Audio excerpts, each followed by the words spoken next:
I wonder, can you apply the hero's journey to create great tabletop role-playing stories?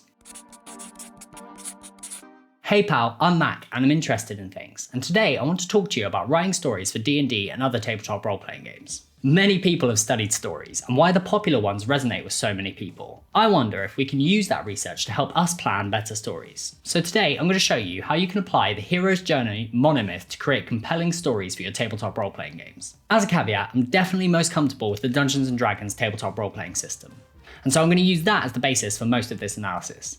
However, I'm going to try as hard as I can to keep it general because I know there are tons of amazing systems out there and you might prefer another one. Let me know how you can apply what I speak about here in your favourite system in the comments. Also, I know I'm going to be saying tabletop role-playing games a lot in this video, so to save us both time, I'm just going to use the acronym TTRPGs from now on. The hero's journey was first laid out by Joseph Campbell in 1949. Campbell studied stories from around the world with the intent of finding and categorising the similarities between them. All of the stories Campbell studied revolved around heroes, which is why I'm interested in it, because lots of role-playing games also revolve around heroes. Campbell did manage to categorise the stories, and he laid out 17 distinct stages he says all great heroic stories go through. He called it the monomyth. I do think that Campbell was able to cherry-pick stories from many cultures that fit into his stages, but I do not think there is only one format for stories. Stories come in all shapes and sizes, and they often take vastly different routes to make a point. However, I am still interested how we could use Campbell's stages to take our adventuring parties on their own hero's journey. Before I dive into the stages, I want to take a moment to talk about the storytelling blocks that are available to us as GMs. Campbell's work focused mainly around written and spoken stories, and not the type of interactive narratives that we typically see in tabletop role-playing games. The way I see it, there are 4 types of general story block available to us as a GM, and they are exposition, exploration, games of chance, or puzzles. Exposition is where the players are given information by an NPC or through a narration by the GM. These tend to be quite passive, but they contain information that is key to the players in continuing on their quest, which is why the GM is telling them it rather than leaving it up to chance. Exploration is where the players need to interact with the environment to find clues. This could be things like searching a room or a town for information, or it could be having conversations with NPCs. The key difference between exposition and exploration is that in exploration, the players need to use their skills and abilities to earn the information. Games of chance are more complex systems of rolling dice. A great example of this from D&D is combat.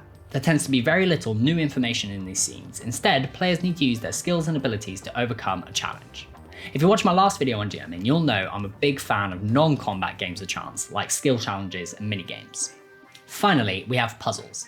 Puzzles are challenges that require the players to use their wits to solve a problem. Rather than relying on their character's skills and abilities, puzzles will usually require the players to collaborate above game to solve the problem. These 4 story blocks give us GMs the pieces we need to craft stories that players can interact with, and none of them would have featured in Campbell's original analysis. This is the challenge I've set myself today. Can I fit these 4 types of story blocks into the framework of the hero's journey?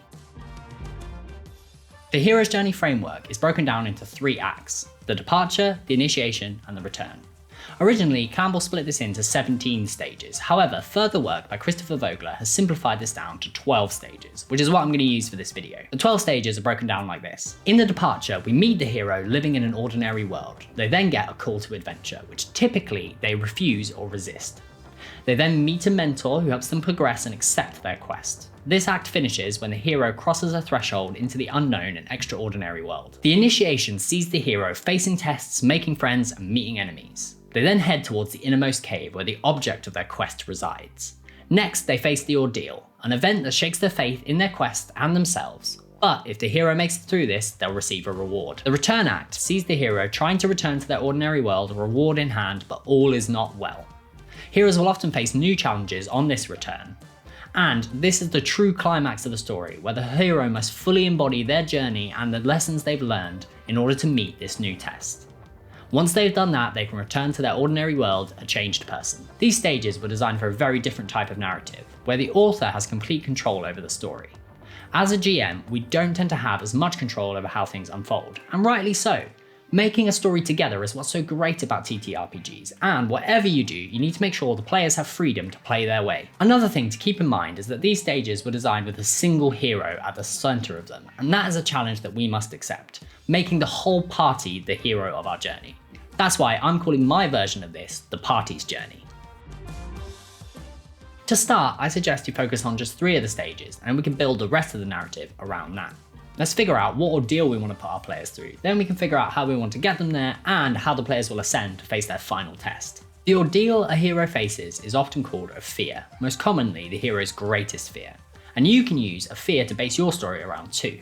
Find out what motivates your players and then pick a fear that will resonate with most of them. Some examples of fears that you can use are betrayal, abandonment, living a mundane life, being helpless, or loneliness. If all this sounds a bit too dark for your party, you can also choose a typical challenge for your TTRPG system. For D&D, this might be finding a magical item or saving the town from a mysterious big bad evil guy. Whatever you choose, make sure you know what lesson you want your party to learn, because this will set you up for the true climax of your story later on. With your ordeal in hand, you now have to think about how you can convince your players to embark on the quest and face the challenge you've cooked up for them. We have to hint to our players the benefits of conquering this fear, give them a taste of the ascended state that we will leave them in at the end of the story. My experience is parties are pretty up for adventuring for the sake of it, so there's no need to be too heavy-handed here. In fact, the more you can get the players to choose their quest on their own, the better. Finally, you should decide how the players will be changed by their journey and what new challenges it will allow them to face. One thing I really love about the structure of the hero's journey is that the ordeal is not the climax of the story. Instead, it's when the heroes fully embody their journey and are able to face up to a new challenge. Earlier, I said I wanted you to pick a lesson that you really wanted your players to learn. Now you need to come up with a challenge that requires them to have learnt that lesson or pay the price. If they've learned the lesson, they'll be able to apply it and then reap the benefits of their journey. If not, paying the price will hammer home to them the importance of the lesson and they will take it on board. Now you have a rough outline of your story based on the 3 important stages, let's take a look at the other steps on our party's journey. The player's ordinary world is where we will start. This is where the characters are just living their lives, going about their days as they normally would. We need to make sure the players feel like they understand the world around them. This is a great spot for an exposition or exploration story block, and the information they get should remind players just how ordinary the day is. Next, hook your players in with your call to adventure. Push the quest to the front of their mind so they can no longer ignore it, and present them with options of how to proceed.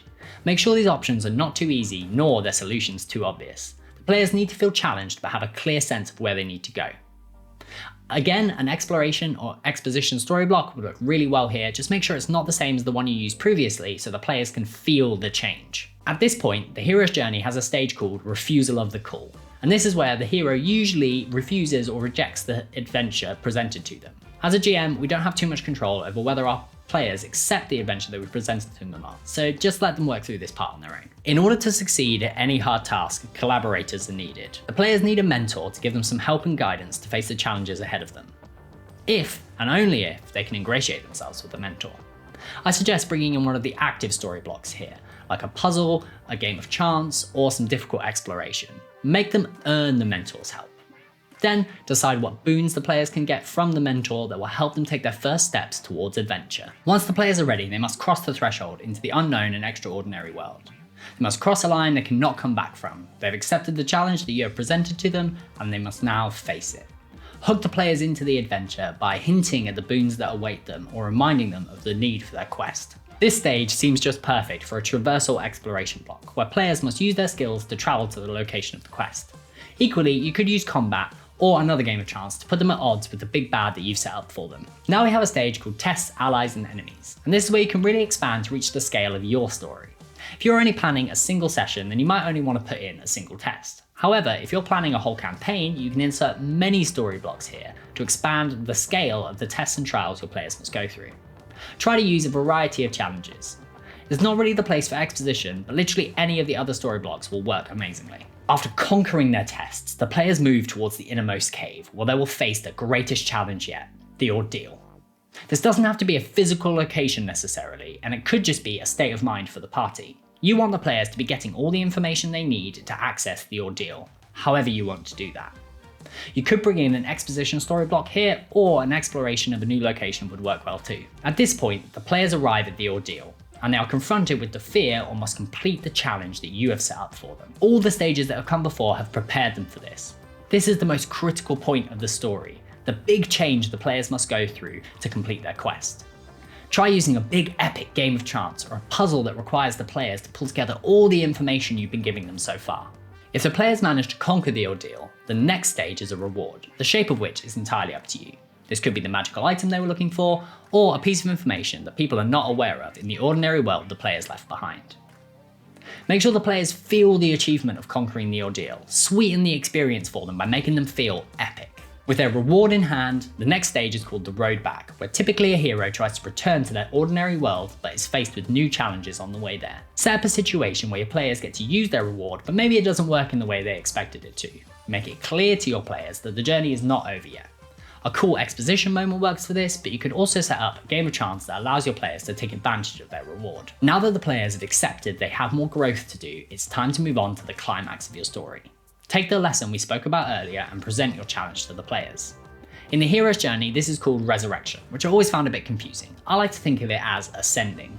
This is the part of the story where your players fully embody the journey they've been on, come to terms with the things that they've done and the changes that they've been through. A great way to do this is to use the same story block you use for the ordeal, but change it in such a way that the players have to rely on the lesson they've learned to conquer it. An even bigger game of chance or a difficult exploration task would be perfect for this. This is the part that your players will be talking about for months. No pressure though, you've prepared for this, you've got it. Once the players have fully transformed, it's time for them to return to the ordinary world that they came from. Now, a changed party of adventurers with lessons well learned and challenges faced. This is a great chance to give the party another reward. If you're playing in a system that has levels, this is a great chance for a level up, but you could also make the ordinary world a little bit better in some way for the players having gone on this journey. But there you go, it turns out you can use the hero's journey to create some pretty epic stories for your players. You know I'm not going to let you leave empty-handed, so I've created a quick reference guide that sums up everything I've spoken about today, including the story blocks and the fully fleshed out Den of Alacrity party's journey. Link to it in the description below. If you found this video helpful, interesting, or entertaining, why not hit that subscribe button to see more content like it in the future? If you want to catch up with me before the next video, you'll find links to my socials below as well. I'm at Max Learning on all of them. As I said before, I would love to hear how you're going to apply the party's journey in your D&D games or any other TTRPG system that you love. Let me know. Anyway, I'm off to the ether to prepare some more learnings for you all. So until next time, my beautiful gang of internet turkeys, go roll some dice.